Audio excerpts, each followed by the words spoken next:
سر کوچه‌مون دیدم زنه مظلوم پیر مامور برق داشت سر شهر بده میزد میگفت ندارم با اون چشای کمسو خیسیه و بهش گفتم بده من اون قبض رفیق و پولشو میدم اینطوری مردونه نیست گفت اگه بفهمی خدا با تاج بوده چی اگه عادل خوب پس به سر من کوله چی دوباره اشکای اون پیرزنه از گونه ریخ با صدای خسته و بدن لرزون پیر گفت 2 سال بچه‌ام بهم سر نمیزنن گفت خدا نکنه مثل من فرسودشین مامور گریه‌اش گرفت و دست مادرش سر بزن مادرم اینو دعا میکرد که سر پسرت نتونه ببینه دلش لک بزن شاید با خودت بگی اینا یه افسانه بود یه گوش در بود و یه گوشت هم دروازه بود ولی نه روزگاریم با دعوای پول به من و تو و مامور و پیرزن درس داده بود مامور گفت گرفتم از این روز درس تو لاشو دست پیرزن رو بوس کرد من احمق کوچه هم درگیر قضاوت همه با هم زدم پوزخند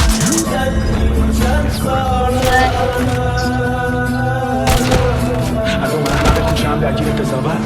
با هم زدم پوزخند انا زمین این